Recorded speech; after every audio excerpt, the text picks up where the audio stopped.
What's up, y'all? Welcome back to the channel and back out to the garage. As you can see, to start another one off, I've got something really cool for you today. We're gonna take this and turn them into our own DSC enabled Arrma granite. So what we've got here, of course, is the Arrma Granite BLX, the 3S brushless version here of the Granite. Now, y'all know I just picked this one up recently, got a really good eBay deal. If you hadn't seen that video, I'll put a link up above. This thing runs really nice, actually handles really good already, but y'all know I also recently picked up this little Arrma Typhon Grom, the new 2 to 3S one that's got the built-in DSC, the dynamic stability control is what that is. And basically it's just a gyro. It's a gyro built into this ESC combo right here that they have.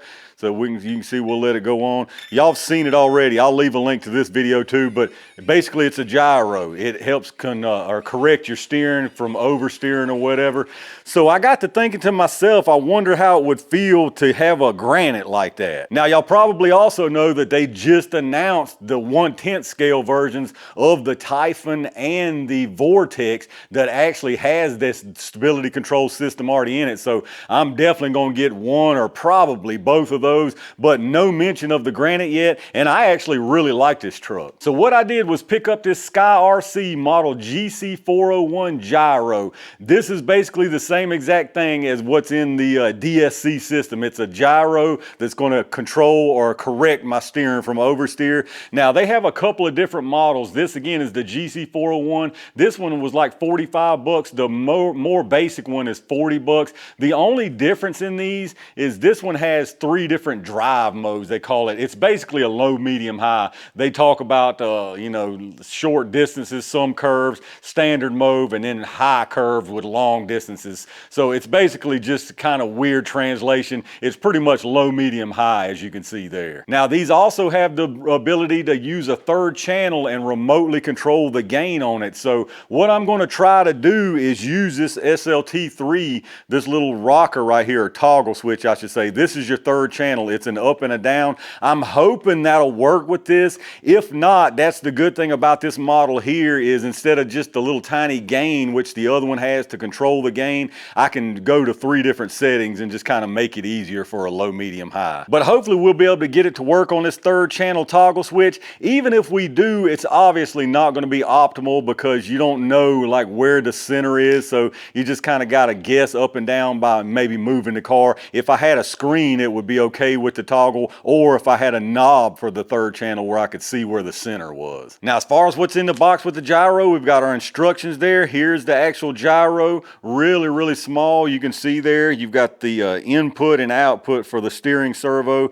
and then you've got the output for the gain. You've got a set button which controls which mode you're going to be in, and then this little reverse button, you may have to adjust that depending on which orientation you mount this. You can mount it in any orientation, you know, whichever way facing forward, but you may have to make some adjustments. And then we've got a strip of mounting tape there and 2 pigtails here. One is obviously for the servo in, and then the other one is in from the gain. Now I want to give you a quick size on this thing because you're going to have to find somewhere to mount this. It's very small. It's actually under 7/8 of an inch. It's actually right there at about 13/16 of an inch that way, and probably the same both ways. Yeah, 13/16 of an inch both ways. And then speaking of mounting locations, I'm actually going to put this one right there in between the back of the motor and my receiver box. It might make things a little difficult. I think I'm going to actually just mount it with Velcro instead of the permanent, kind of semi-permanent sticky, I guess you would call it. Plus this thing's not waterproof, so for now I'm just going to mount it with some Velcro, sticky back Velcro, and then I'll figure something out later. So obviously the first thing we've got to do is get into this receiver box so we can plug things in. I'm assuming it's just these 2 top screws. It may be also this one on the switch, but we'll find out here. All right, so we've got to the receiver now. We've got an auxiliary, a throttle, a steering, and then a bind on the bottom. This auxiliary is being used up by the fan, which I'm assuming the auxiliary is the 3rd channel. So what I'm going to do, that bind should have power on it. So I think that bind you can use for the fan, so I'm gonna try to switch that bind to the fan before I do anything and see what happens. All right, this is probably gonna be a little difficult to see, but I was actually able to use that bind header for my fan plug. I did check it, it does power on when I power it on with the fan. The rest of them, the steering here, I've got on this black one, that's gonna go to the actual gyro.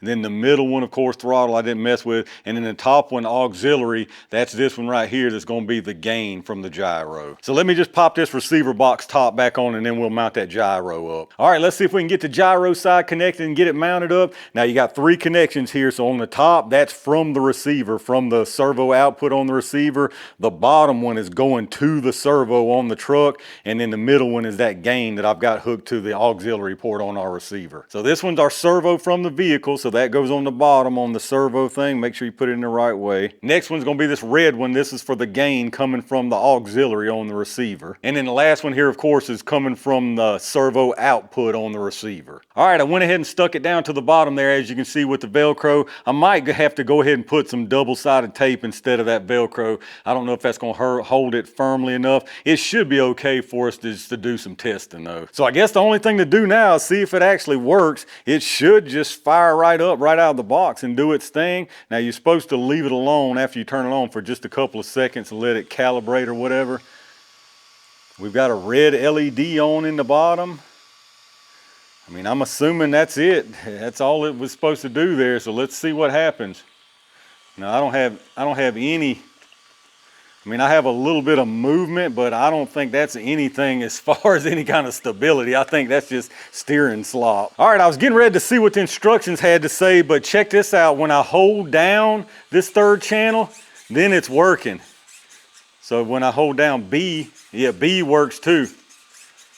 But it's going the wrong way, so I'm definitely gonna have to reverse that. So if I swing this way, it should swing the other way.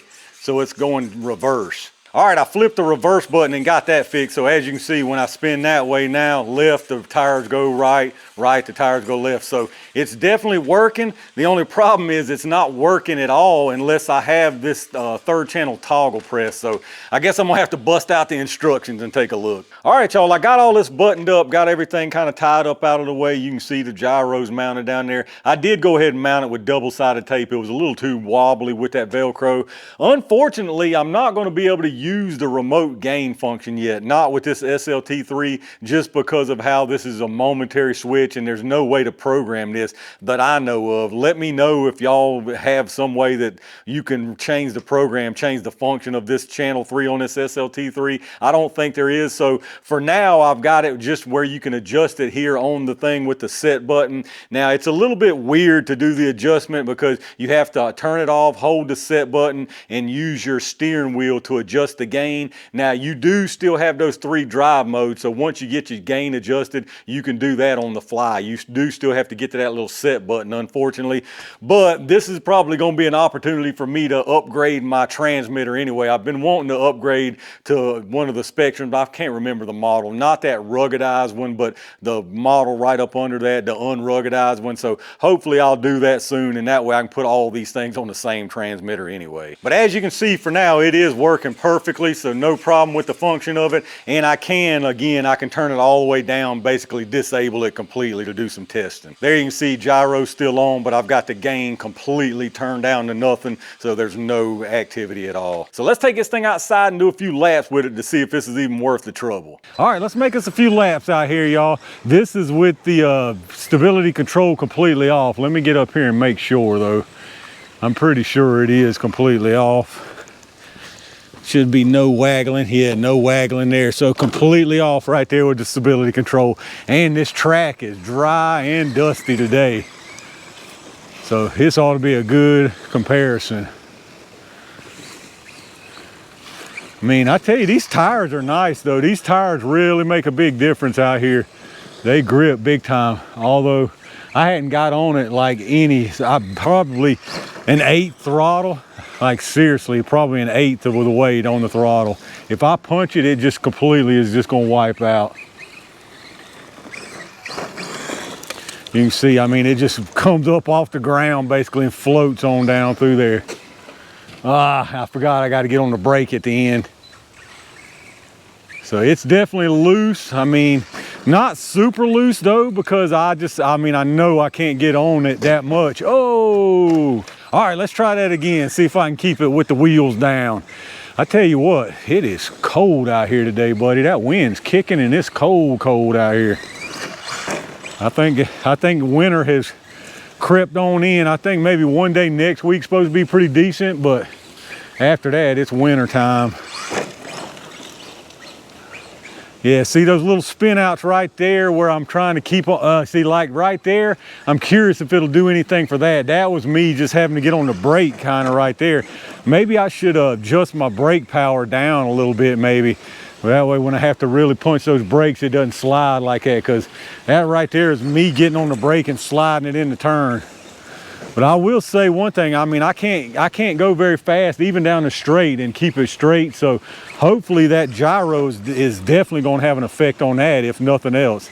I really doubt it's going to do much for this brake slide like that, but I think it'll help that little fishtailing out, spinning out in the turns like that right there, where I can get on it sooner, hopefully. All right, I got the gyro turned on, so we've got stability control. You can see there, tires going back and forth automatically.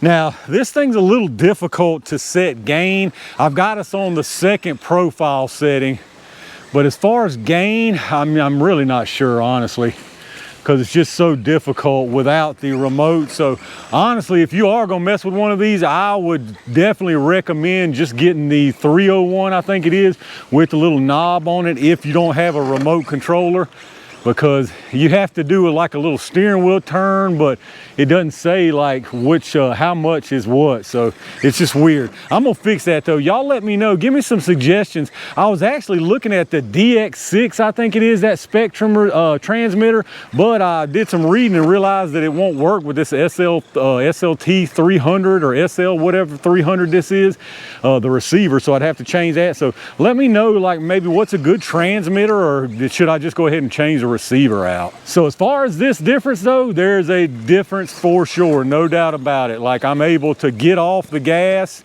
and then roll back on it without having to get on the brake hard and spin out. Like see right there, I would have came around, there's no doubt. Right there, I would have came around 100%. I was able to nail it down that back and just roll off. I didn't have to hit the gas right there. So that's a big difference. Super nice right there, actually. I really like that. But I want to get that remote function so I can tell like how much my gain is, what mode, like what those modes are doing, because like I say, right now I think it's on 2, but I'm not sure what the gain is. So I'm not sure just how much stability effect I'm getting. It's definitely helping it though. You can tell in the turns, especially like right there. Although again, it's kind of like I was talking about with the Typhon, if y'all saw my video. Now I'm expecting that oversteer, so I'm almost understeering. Now I have to purposely oversteer because I know that that gyro is going to do its thing, so I can really dive in there hard and steer hard. I mean, y'all saw that. I mean, you can really come in hard and steer hard, really hard through that turn. Like right now, I'm really hard. I was almost full lock, but on the gas too hard. But it's definitely getting down. Let me try to get a few nice, real good hot laps in here. Getting them turns hard. See, woo! I tried to get too hard right there, but you see it saved it. It kept me from rolling out. And when I rolled off the gas hard, it did not give me that off power just wheeling out. You know what I mean? You get off power, see right there? It saved that rear from coming around. Oh yeah, this is nice, y'all. See, I can get on it real hard. I can dive in much deeper and then come off the gas and let it whip around, and it'll be controlled whipping around like that. Oh yeah. See, when I get ready to go into the wall, instead of nailing that brake, which gets me out of control, I can just roll off and let this thing do its thing. Oh, very nice, very nice. Although I'm still, I mean, I hadn't even hit quarter throttle, y'all. I mean, I'll try to get a few really hot laps going here. But yeah, this is a big difference as far as that braking. I didn't think it would make that big a difference on the braking thing, but it does make sense now that you think about it. You're not having to, when it goes to wipe out, even if you're not on the gas, I guess is what I should be saying, it's still knowing that you're coming around, so it's trying to compensate. Whoo! I almost still need to use the brake. I still can't get in it super hot without the brake. I just don't have enough room. See right there, whoo, I had to get on the brake right there. Actually, I'm gonna get on the brake on purpose and see what kind of effect that has on this gyro doing this thing. So I'm gonna hit it hard. Oh, that was not what I wanted. I think my camera's still straight. Yeah, camera's still straight. This little Granite's tough. I've got some really cool stuff coming for this Granite, but I'm hoping for a certain weather condition, if you know what I mean. And that probably tells you right there what I've got. But yeah, I'm gonna tell you right now, y'all, this is a super nice addition right here. But if you're, again, if you don't have something that can remotely control it like this right here, and you don't want to upgrade receiver, transmitter, whatever, I would probably suggest going with the 301 version, whichever version. It doesn't have these little modes like the dynamic modes, but it has a wheel on the receiver instead of having to fool with the convoluted pressing the set button and turning the wheel and all that jazz. So let's make a few more hot laps here, and then I'm gonna get in out this doggone air. Whoo, see, if I try to get it real hard, heavy on the back, it gets crazy. This turn right here is nice though. I got that one figured out, like where I need to let off. I just about got this back one figured out too. Oh, that was too much. Tried to get too hot right there. Let's try to get a good run down this back. That wasn't a good run. I went into it straight. Let's see what we can do in the front here. Oh yeah, see, even when I dive hard and then let that thing whip around, it pretty much saves it. Right there, it was so loose and I dove so hard. But you see on this end, I mean, it saves it and I can wheelie out of it. This end is way looser, but let's try that again. I was gonna try that again. Let's try it one more time, a few more laps. This is fun, y'all. I really like getting this thing dialed in and being able to make some clean laps. Although y'all are probably saying, what clean laps? Oh yeah, see, like right there, that right there is satisfying when you can dive in a turn and then hook up and come out like that. Ooh, like that. Oh, see, I turned in too hard. This thing's definitely a whole lot of fun though, and it's really doing a nice job of working my track in too. I keep noticing that. I really like that turn right there. Let's get a good stretch down the back here. Ooh, see, I had to really get on the brakes still right there. I mean, it's a speedy thing out here for this small oval. Let's do it again. Yeah, see, but that gyro's definitely saving it from getting crazy. And especially on that turn, like I can really dive deep in that one. This one, not so much. Plus my depth perception is off right here. Down here, I'm all in it. So yeah, I know, like I can just knife that thing around that turn. This one right here is loose and I'm still a little ways off from it. All right, y'all, this wind is getting sure enough cold out here, so I'm gonna call it right there for the first outing with my homemade DSC Granite. I have to say, when I realized that I couldn't get my remote gain working with what I've got out here, I was a little bit disappointed, but then after seeing the performance boost out of this thing, I don't mind that one bit. It still would be nice to be able to turn it completely off on the fly without having to stop it and do the little set button and all that jazz, but until then, I'm just gonna leave it on. I mean, with a basher like this, really, I don't see much reason to turn it off because we've already tested. Y'all saw me test with the Typhon Grom with it on or off. The top speed's still the same. So I'm definitely happy with the results from this little upgrade here. Now, again, if you're not ever planning on changing your electronics to be able to use that remote gain, well, actually, I think both of them have remote gain, but the one without these little modes here, it has a wheel on it, a little knob on it that you can change your gain with. This one here, you have to hold, you have to turn the car off, hold the set button, change your wheel, hold it, press set back and forth. So if you're never going to use those modes, I guess especially, and you're not going to use remote gain, I would get that one with a little knob on it. But if you did enjoy the video, take a second if you would and hit that thumbs up button, subscribe to the channel, and turn on those notifications if you would so you get notified when I upload stuff. I'll try to leave a couple of links below if I can find it to these gyros and whatever else I might have used in this video. I've got tons of really good stuff on the way. I've got some pre-ordered stuff. Next week I should be able to pick some of that stuff up, and I've got some parts ordered to do some really cool mods, so make sure y'all stay on the lookout for that, and I'll see you soon.